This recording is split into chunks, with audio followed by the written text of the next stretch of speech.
on roads. Well, apparently, if you're doing the PNT, you do spend a lot of time on roads. Yeah. We spent the night in Yaak. We got in and had the pleasure of eating at the Dirty Shame Saloon. And we also went and ate at the tavern. The food at the Dirty Shame is way better than the tavern. The Dirty Shame was also where the laundry and showers were. Yep. But if you wanted to stay the night, you had to talk to the Mercantile / Tavern.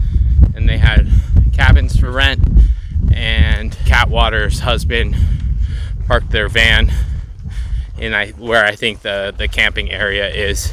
So we stayed in a cabin, $50 for a rustic cabin. So it doesn't have any like water or electricity, but it did have a queen bed and twin size bunk beds. So great to like share with 3 or 4 other hikers, and it would make it extremely affordable.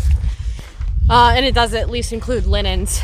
And then this morning we took our time getting ready, and we ended up running into Click. We ate lunch with Click and Slide Rule's Catwater's husband. And he gave us a ride back to the trail. Yeah, to the intersection of the road. Pretty much where he gave us a ride from yesterday. We have like another 18 miles of road walking before we see actual trail again. If we can get a hitch, noon and we're walking a road. I'm gonna hitch as far as we can up this road. Yeah, amen. If we have to walk, we're shooting to get to Garver Mountain, because there's a tower up there. It's off trail, and I'd be excited to stay there. We'll see what the day brings. Yeah.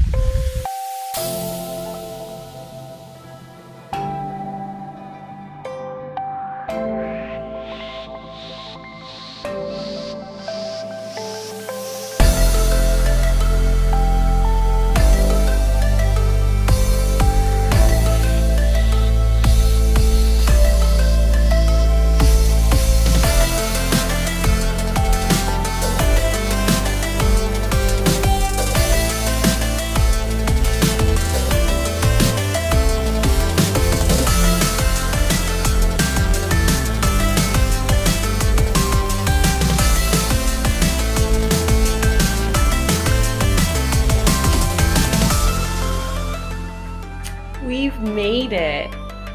We are at the Garver lookout, and it's pretty cool up here. We got pretty lucky and got a hitch for 5 miles up the road. We're very grateful for, because it's like a little over a mile off trail from there to get up to here, and it's definitely worth the side trip. This little lookout tower has a 360-degree view of mountains, and it's got clean windows and beds. I don't know if you can see Retune's stretched out on a bed right now. Hey. He's putting together a puzzle just a second ago, because obviously with that little hitch up the road, we got here a little bit earlier than expected, and can't complain about that.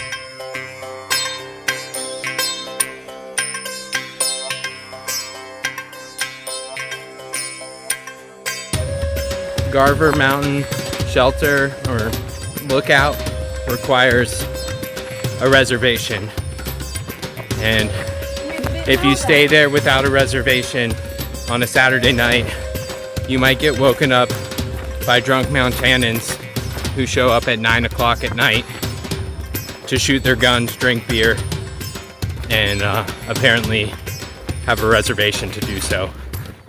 They kind of said we could stay because one of them had hiked the PNT back in 2016, but his brother was really a passive-aggressive prick who made sure to say like, well, I'm gonna snore really loud, so you're not gonna get much sleep if we stay with us. Good morning from the tent. Good morning.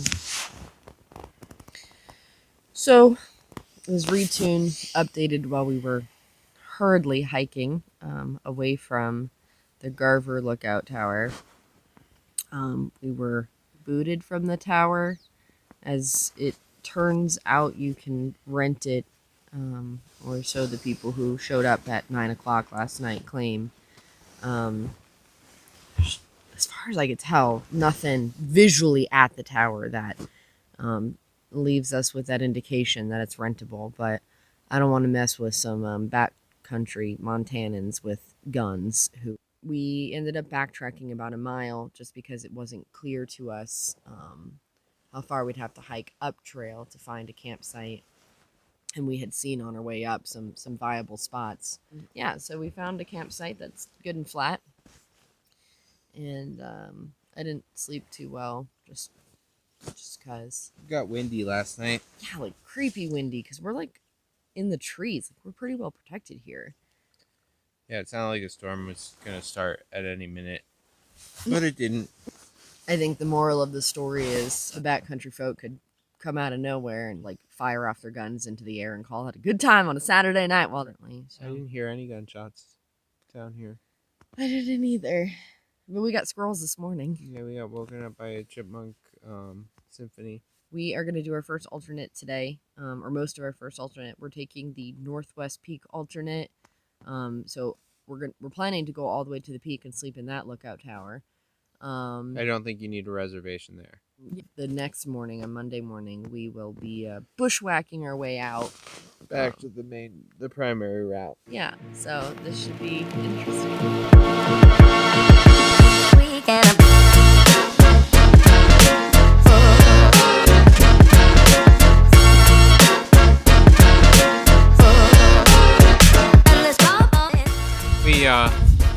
We got to the road. We really weren't expecting to see anyone on the road, and maybe a half a mile into the road walk, this truck pulls up. I think they just asked, "Are you going to Northwest Peak?" Yeah. And we were like, "Yeah, that is actually where we're heading." And they're like, "We are too." And it's a group of three ex-military from Libby and Troy area who maintain a flag that's kept at the lookout. I guess part of their permit requires them to check to make sure the flag's still in good order. Whatever flagpole they got up there is in good shape. We won't be staying at the lookout tonight, and we'll be bushwhacking after lunch. We're in a little burn area, working our way up to the ridge. So we'll check in when we get to the lookout.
Alright, so we are at the Northwest Peak lookout, which was originally going to be our place to sleep for the night.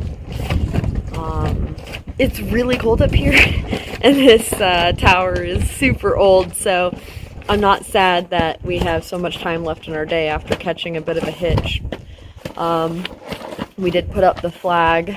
If the people who gave us that hitch don't get up here soon, we'll have to take it down, just because we don't want to leave the flag unattended. And we're getting ready to do the rock scramble, bushwhacking, no trail traverse. We anticipate averaging about 1 mile an hour, and it's all on us as far as navigation goes. And I just wanted to show you what we're about to go over here. So I'm going to switch views. Okay, we came that way. And here's the flag that Retune put up.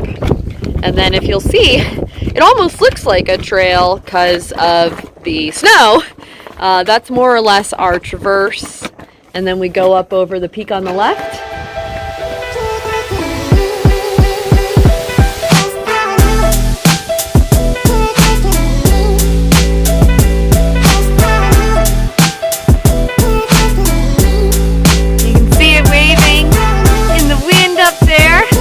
That's the flag that Retune hung.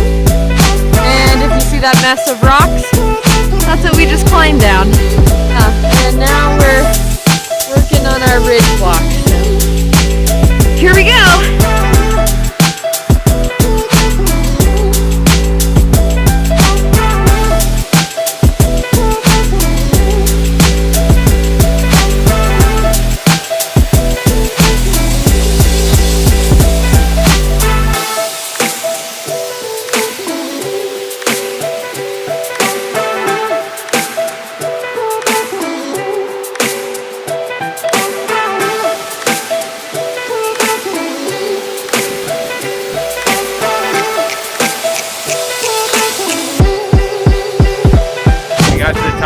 Davis. It was windy, super windy. We're working our way down through some rocks, and then are gonna like work our way around this bowl to get to this saddle on the other side. So hopefully the wind dies down once we get down a little lower. Let's do this.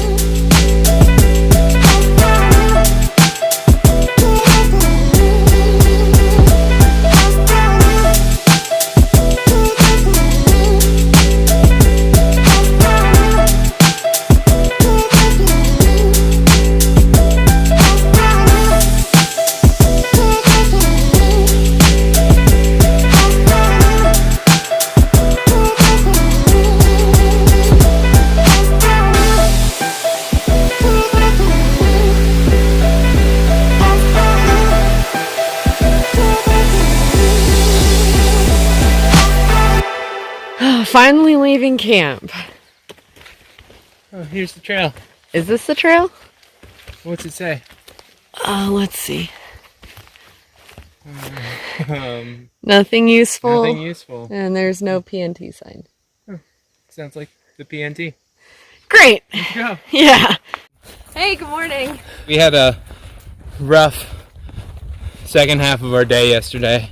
Yeah, I think our last update we had climbed off of the peak of Davis after a nice little rock scramble. Yeah, the rock scrambling continued. We had to take the longer route because of wind and a possible storm rolling in. Luckily, the storm didn't hit until we got to camp, or just before camp. But the rock scrambling was very tiresome. There was a lot of snow over the rocks, so we had to stay close to tree line where it was muddy. There were small streams coming off of the snow melt. I'm surprised we didn't see a grizzly bear because it looked like prime real estate for bear life. Maybe we would have felt more differently about it if it weren't for kind of some foul weather conditions. So I think in all it took us like 5 hours to traverse the 4 miles of rock scrambling, and I'm at least grateful it didn't, the sky didn't open up on us, because then it would have probably been worse. So after we finally returned to trail, we still had a few miles to hike, and it was the temperature was dropping very quickly, and it was extremely windy and exposed. Started hailing on us, but we did eventually make it to a place where we could set up tent, and then it just dumped rain on us all night. And at some point I realized that there was like a tidal wave of water like rushing at me, because we had set our tent down up at the bottom of a hill. So Retune had to dig a trench for me to try and keep water from pouring into the tent. We tried to dry everything out before hopping back on trail. And I think we're only about 1.5 miles away from crossing into Idaho, which is really exciting. Yeah, I think we just did our last climb in Montana. And yeah, we got a pretty good view. Check it out. Beautiful out here.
Made today an easy day because yesterday was quite challenging.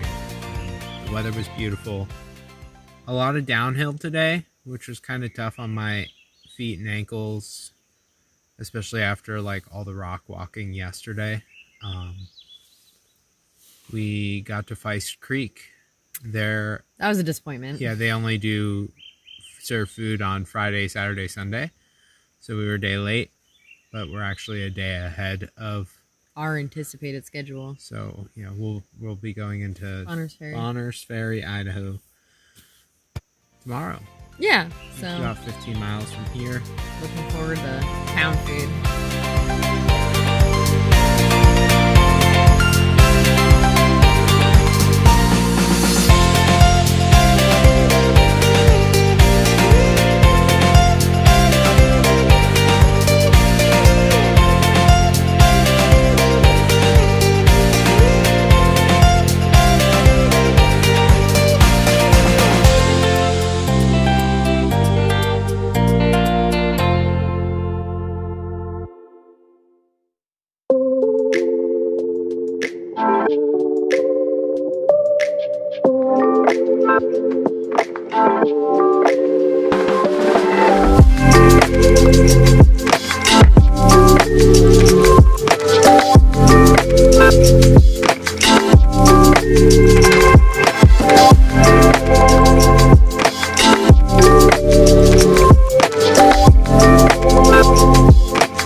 are about 10 miles into our day. Yeah, almost 11. No, 10, almost 11 on, I think, a 15-mile walk in total to town. Yeah, it might be 16 because we're bypassing a bushwhack, opting for road because it rained recently, and we understand it's kind of boggy and muddy, so we'll skip the mud. Granted, there is promise of a shower on the other side. We really want to ensure that we get a hitch into town, because town's another 15 miles south of the trail. So we'd really like if someone would pick us up. And we stink as it is, but hopefully by appearances we don't look like we've been in the woods for the last 5 days. So we're on our way to Rock Creek to fill up on some water, have a little snack, and then we'll do our little final descent here into Bonners Ferry and catch a ride. We made it to Bonners Ferry! Oh, cheeseburgers and pizza! Okay, bye.